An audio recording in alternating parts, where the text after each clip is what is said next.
Hello बच्चों।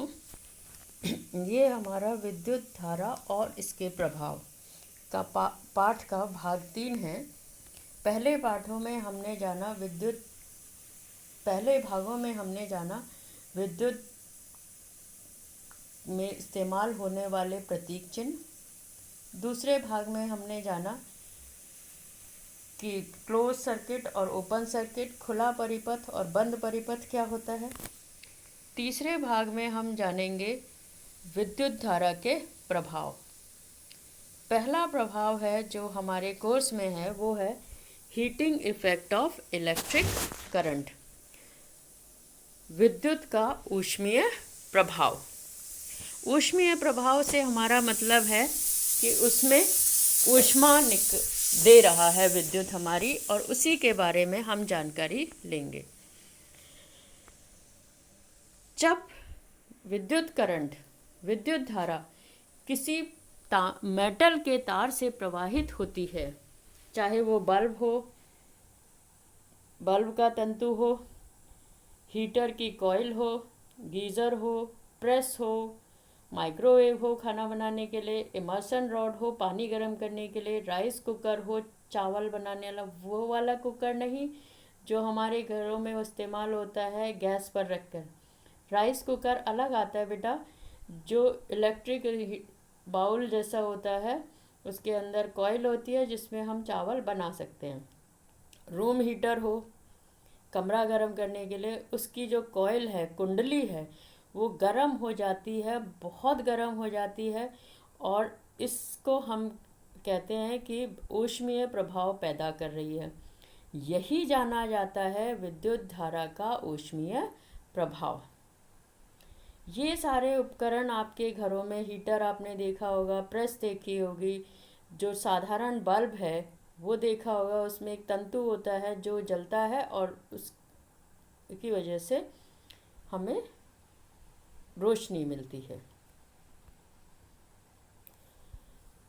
जब हम विद्युत धारा के ऐसे उपकरण इस्तेमाल कर रहे हैं जो ऊष्मीय प्रभाव पर काम कर रहे हैं, उन सभी में एक ऊष्मा देने वाला तंतु होता है। सभी उपकरण, जितने उपकरण हमने पिछले स्लाइड में देखे, जैसे बल्ब,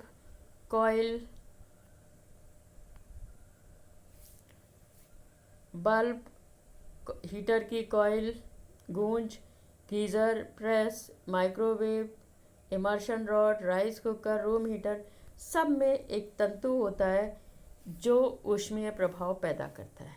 अब तंतु किस तार का हम बना सकते हैं, उसके लिए हमें ध्यान देना पड़ेगा 2 चीज़ों का। पहला कि उनका जो मेल्टिंग पॉइंट है, जिस ताप पर वो पिघलते हैं, वो बहुत ज़्यादा हो, ताकि जब हम उसका इस्तेमाल करें तो हमारा हीटिंग एलिमेंट, ऊष्मा देने वाला भाग पिघल ना जाए। दूसरा कि वो ऑक्सीजन से अभिक्रिया ना करे और आसानी से जले ना। जब हमारा बल्ब जल रहा है या इलेक्ट्रिक हीटर जल रहा है तो वो ऑक्सीजन से अभिक्रिया ना करे, क्योंकि वायुमंडल में तो ऑक्सीजन है, और वो आग ना पकड़े।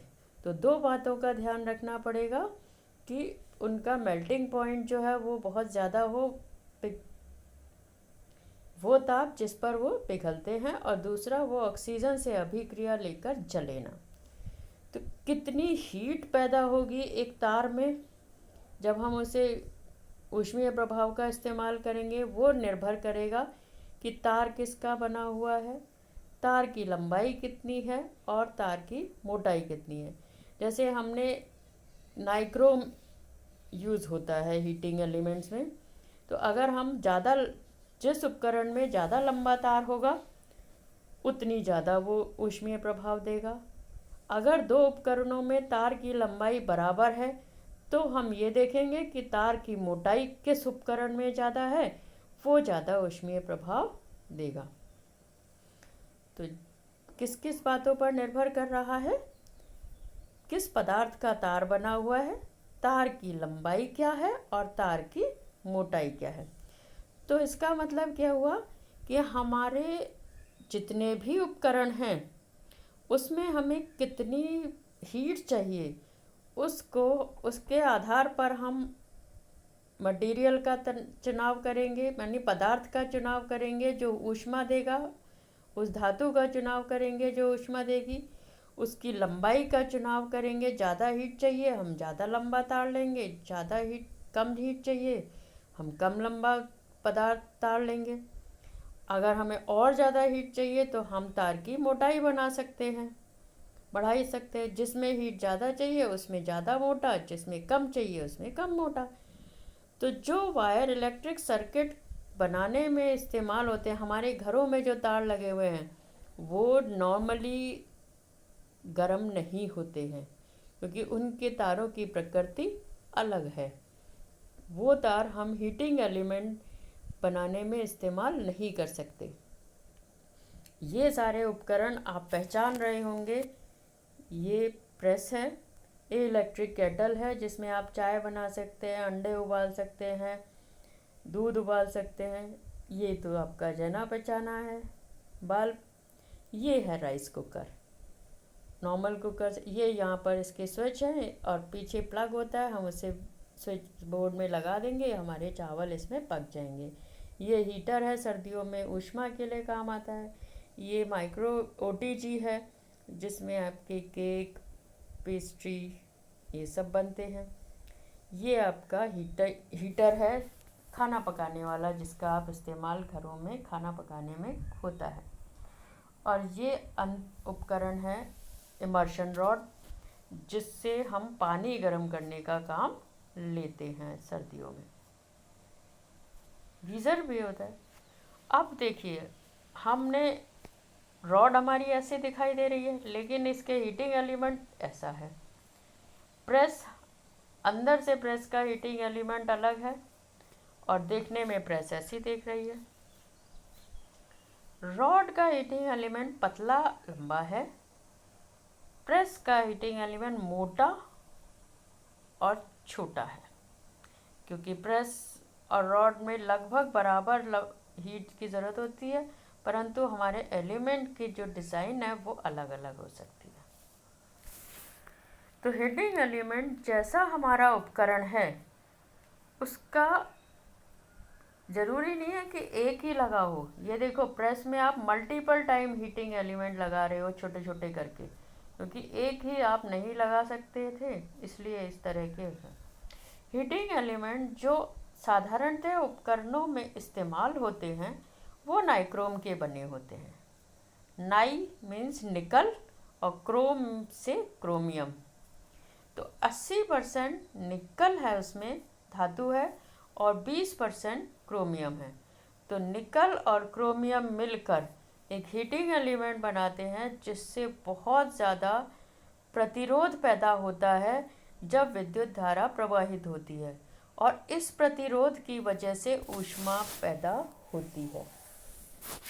तार में अपने आप, जो तार में जितना ज़्यादा विद्युत धारा के बहाव के लिए प्रतिरोध होगा उतनी ज़्यादा वो हीटिंग करता है। तो जनरली जो यूज़ होता है वो नाइक्रोम होता है, जो 80% निकल और 20% क्रोमियम से बनता है। लेकिन हमारे बल्ब में नाइक्रोम इस्तेमाल नहीं होता, बल्ब में टंगस्टन इस्तेमाल होता है, जो इतना तप्त हो जाता है कि वो चमकने लगता है और उससे हमें रोशनी मिलती है। और बल्ब, जलते हुए बल्ब का तापमान टंगस्टन की वजह से 1100 डिग्री सेल्सियस तक होता है। ये आप सब पहचान रहे होंगे, मोमबत्ती, बल्ब, CFL और LED। बल्ब का मोमबत्ती तो हम तब इस्तेमाल करते हैं जब हमें बल्ब ना जलाना हो। बल्ब में बीच में आपको एक तंतु दिखाई दे रहा है, ये तंतु बहुत गर्म हो जाता है, गर्म होके ये लाल हो जाता है और तब ये हीट देता है।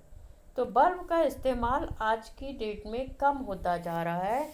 क्यों कम हो रहा है? कि बल्ब जो है वो बहुत ज़्यादा तापमान तक गर्म होते हैं तब चमकते हैं, और बल्ब फिर उसके बाद रोशनी देते हैं। लेकिन बल्ब का मेन काम क्या है? रोशनी देना। लेकिन बदले में ये हमें हीट भी दे रहे हैं, जिससे हमारी विद्युत का काफ़ी भाग ऊष्मा पैदा करने में खर्च हो जाता है। ये अच्छी बात नहीं है, जिससे इलेक्ट्रिसिटी का वेस्ट हो रहा है, विद्युत वेस्ट हो रही है। तो हमें क्या करना है कि हमें ऐसा उपकरण चाहिए जो गर्म ना हो, विद्युत को वेस्ट ना करे गर्म होने में। तब आई हमारी CFL या कॉम्पैक्ट फ्लोरेसेंट लाइट, शॉर्ट में हम इनको बोलते हैं CFL। इनके अंदर कोई फिलामेंट नहीं होता, 2 इलेक्ट्रोड होते हैं जिनसे बिजली पैदा होती है, लाइट होती है सॉरी, और इसके अंदर एक चमकदार कोटिंग होती है जिसकी वजह से रोशनी भी ज़्यादा आती है। CFL बिजली बचाती है क्योंकि ये रोशनी देने के साथ साथ ऊष्मा पैदा नहीं करती। तो बल्ब की सबसे बड़ी कमी यही थी कि वो विद्युत वेस्ट बहुत करता था ऊष्मा के रूप में। अब धीरे धीरे आ गई हमारी CFL को भी हटा दिया गया LED बल्ब। महंगे आते हैं लेकिन सबसे कम बिजली खर्च करते हैं, इसलिए ये बहुत फेमस होते जा रहे हैं। CFL में एक कमी थी कि उसमें मरकरी के वेपर्स भरे हुए थे, और अगर CFL रूम में फूट गई तो वो सारे रूम में मरकरी के वेपर्स, पारे के वाष्प फैल जाती थी जो कि जहरीली होती थी। तो 2 रीजंस हुए LED बल्ब के फेमस होने के, एक तो बहुत कम विद्युत लेते हैं और दूसरा उसमें कोई हानिकारक तत्व नहीं है। एक और टर्म है ISI, जिसका है इंडियन स्टैंडर्ड इंस्टीट्यूट, जो सभी विद्युत उपकरणों को मानकों के अनुसार हैं या नहीं ये जांचती है। अगर हमारे किसी उपकरण पे, चाहे वो सिंपल सा बल्ब ही क्यों ना हो, ISI मार्क नहीं है, तो इसका मतलब कि वो भारत सरकार की ISI संस्था के अनुसार जो मानक तय किए गए हैं उनके अनुसार नहीं है और उनका उपयोग सुरक्षित नहीं है। अगर किसी उपकरण पर ISI मार्क है, इसका मतलब वो भारत सरकार के ISI इंस्टीट्यूट के मानकों के अनुसार है, तो उसकी क्वालिटी अच्छी है और ये विद्युत को वेस्ट भी नहीं करेगा। अब आप अपने घरों में जो भी उपकरण खरीदें उसको देखिए कि वो ISI मार्क है या नहीं। धन्यवाद बच्चों।